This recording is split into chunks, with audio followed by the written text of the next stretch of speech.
Good morning, fifth graders. Today we will be reading chapter 9 of Pillage by Obert Sky.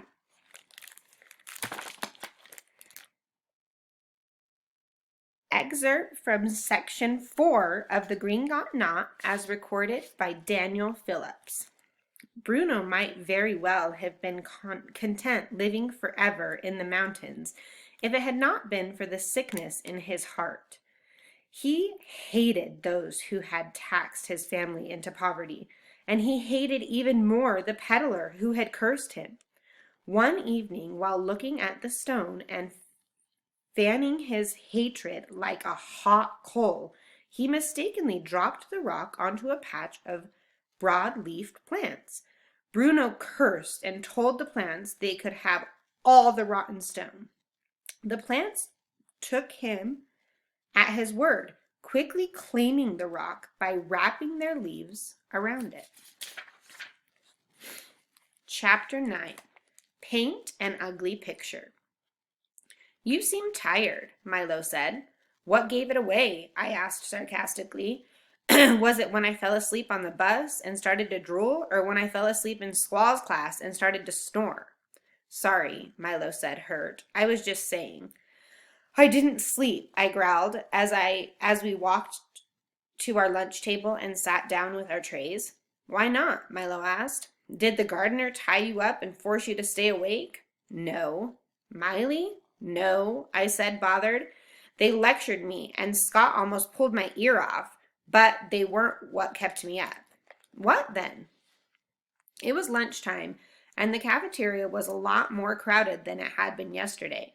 It wasn't because the food was a draw. Today's menu was meatloaf, a square of hard peanut butter, and a salad that looked like a spit wad of filled greens mixed with a raw baby carrots and a smear of white dressing running through the whole mess. Milo bragged about how the students had actually helped grow the lettuce in the school garden. I tried to look impressed. I looked around all the other students who were trying to choke down their meatloaf. Seriously? Milo persisted. Why are you so tired? I guess I can tell you, I whispered. There's a basement in the manor. It was Milo's turn to be sarcastic. Some secret. I told you that a couple days ago. I know, but I didn't believe you. So you've seen it? Milo asked, picking up his peanut butter square and taking a huge bite. Yes, I hissed, and there was someone or something down in it. What? Milo asked enthusiastically. Yeah, what? Wyatt said, walking up to our table. He sat down next to us with his friends on either side of him. What are you two stumps all excited about? Did they release a new collectible Barbie? We both just stared at him. You have the stupidest sense of humor, I finally said. Shut up, Wyatt said, smashing his palm down on my peanut butter square.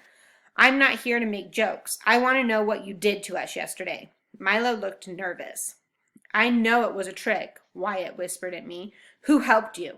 No one helped me, I said seriously. The Ivies got my back. All of us looked up at the windows circling the cafeteria ceiling. I waved as if some foliage were signaling me. Funny, Wyatt said. I don't know how you did it, but I'm gonna find out. And when I do, Wyatt thumped his fist on the table and then pointed at me. I don't like you. Really? I said, smiling the sort of smile that would make a grandmother give me a cookie, but cause a bully like Wyatt to want to hit me. When your family loses your home, my father will buy it up for pennies, Wyatt seethed, stabbing Milo's homegrown salad with a fork. And from what I've heard, you better start packing your bags. Having been picked on, moved around, disciplined, ignored, bullied, teased, embarrassed, and misunderstood by just about every student and teacher I'd ever known, I was no longer surprised by how cruel and unfriendly people could be. Wyatt's threats and words were similar to a half-dozen other kids who had given me grief over the last few years of my life. There wasn't anything Wyatt could say that would cause me to care. I decided to use one of my favorite tactics in an effort to turn the tables. "There's a booger on the tip of your nose," I whispered to him, passing a napkin. "You might want to be more careful when you blow." Wyatt didn't know whether he should take the napkin and clean up or scream in anger. He did neither. Instead, he stomped his feet and pushed Milo's face down into his meatloaf.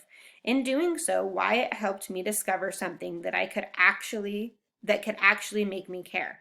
I jumped up and knocked Wyatt's right shoulder back with my hand. His two cronies were ready to uneven the odds. Ellis, the single-browed thug, picked up his fork and swung it at me. The tines caught the sleeve of my new jacket and created a long tear. I grabbed my arm and screamed. I could feel small amounts of blood coming from the wound. Wyatt must have realized the power of the fork because he grabbed his own and took a swing. He missed both of us. His poor aim only made him angrier. He lunged at me, and I flipped my tray up, blocking his blow and causing him to push his fist into my uneaten meatloaf. Carl grabbed Milo by the front of his shirt and shoved him backward. I moved to break Milo's fall, but my foot slipped on my spilled milk, and I went to the ground on my back. Wyatt stood over us and smiled. Our actions had attracted the attention of the next table, but no adults. Wyatt lifted his right foot and kicked it towards my stomach. As I moved to block it, flashes of green sprang from across the room like feathery birds. I heard Ellis scream as more swatches of dark green began to fly around the room. I thought for a second that the ivy was acting up, but I could see from the windows above that the ivy was quiet and still. Wyatt swatted at the air. I rolled onto my stomach to push myself up, and my hand slipped in my spilled salad. As my hand touched the leaves, the entire salad began to scurry across the floor. The leaves leapt into the air and landed on Carl's butt. I watched the lettuce leaves contract and heard Carl scream. As I stood up, every salad in the room jumped from its cozy section in the lunch trays and flew with fury toward Wyatt and his allies. Wyatt fell backward over a table of students, sliding off the bench and onto the floor. It seemed like entire heads of lettuce dogpiled him. Dogpiled him. Wyatt tore at the greenery, screaming and shouting. Ellis and Carl were having similar problems. Ellis took his single brow and ran from the room, covered in lettuce and dressing. Carl swatted at the air and fought violently to scrape the salads off him as a herd of baby carrots climbed his leg. Students everywhere burst from their seats and ran for cover. A girl with big shoulders fainted, and a boy who had bragged in my math class about not being scared of anything wilted like a weak flower and crawled under the table to cry. A few adults in the cafeteria kept yelling for everyone to calm down, but the attacking salads soon convinced them that they had no real control of the situation. Two of the teachers ducked for cover while the third ran out of the back door. "What's happening?" Milo screamed. "I have no idea," I screamed back, batting at the air. Wyatt was still on the ground, rolling like he was on fire and smearing white dressing across the floor. Fleeing students slipped and slid on the dressing, crashing into tables and walls. "The salads aren't going after anyone but Wyatt and Carl," Milo screamed frantically. I looked around. Dressing and lettuce was everywhere, but the only people covered in it were Wyatt and Carl. I watched Wyatt spin on the floor, trying desperately to crawl his way out of the cafeteria. Carl was pinned onto a table, pleading for his life as tiny carrots worked themselves into his nose and lettuce leaves stuffed themselves into his mouth. Things looked like they were moving in slow motion. I watched the other students running in fear. I saw Kate hunched down in a corner of the cafeteria, holding a tray over her head and shaking. Her eyes met mine, and the word just came right out of me. "Stop!" Instantly, every bit of the lettuce shivered and dropped to the floor. Carrots rained down like thick drops. I walked over to Kate and crouched down beside her. "Are you okay?" I asked. "What was that?" she asked, her eyes wide with fear. "I have no idea," I answered, "but I think the lettuce had it out for Wyatt. What kind of food are they serving us?" "Lively food, I guess," Kate said. A small smile appeared on her face, and some of the fear left her eyes. I helped her to her feet, and her small grin grew a little bigger. I remembered how much I enjoyed her smile. There were definite perks to heroically saving a damsel in distress. Milo stepped up to us, wiping a glob of dressing off his sleeve. "How did you stop it?" Milo questioned, seemingly both bothered by Kate's closeness to me. "I just asked," I said, more confused than anyone. "You asked the lettuce to stop?" Kate smiled nervously. "That's impossible." I shrugged. From across the cafeteria, I could hear Wyatt crying and wiping salad off himself. Carl sat up on the table, throwing up buckets of lettuce and shooting carrots out his nose. I walked over and reached down to pull Wyatt to his feet. He looked up at me, still crying. "Who are you?" "Here," I said, ignoring his question and keeping my hand extended. "Get away from me," Wyatt shouted, knocking my hand aside and standing up on his own. Lettuce slid down him like wet paint. He had dressing all over his face and above his lip like a mustache. I reached out and picked up a napkin. "Here," I said sincerely, "you've got something on your nose." Some people have absolutely no sense of humor. If Wyatt had been holding a bat, I'm sure he would have hit me. Instead, he glared at me and motioned for Carl to join him. They stalked out of the cafeteria. I looked around at the chaos and destruction that remained from the lettuce attacks. "Remind me to never make you mad," Milo murmured from behind me.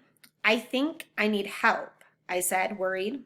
Wyatt came back into the cafeteria, flanked by Mr. Squall on one side and Principal Wells on the other. Wyatt pointed at me, and the principal motioned for me to come. "I'm dead," I said. "Not if there's salad around," Kate said, raising one eyebrow. I laughed because she was beautiful and I wanted her to like me. "Nice to see you still have your sense of humor," Milo said in amazement. I shrugged. I was beginning to wonder when I would finally get to see the principal's office. I made it all the way to my second day. I think that's a new personal best. I walked across the cafeteria and followed Principal Wells to his office. My life was following the course it always had. Although I must say, of all the principal offices I had ever been in, his was certainly the stuffiest. It was filled with the most scholarly looking, but in my opinion, useless junk. "Have a seat," the principal said, trying to stay calm. "Your second day here, and already you've caused quite a stir." I didn't think he was complimenting me, but I said, "Thank you," just in case. "You have some explaining to do, Mr. Beck." I smiled. If he was expecting me to clear things up, we were going to be here for a long, long time. Okay, my friends, that's the end of the chapter. Tomorrow we will read chapter 10.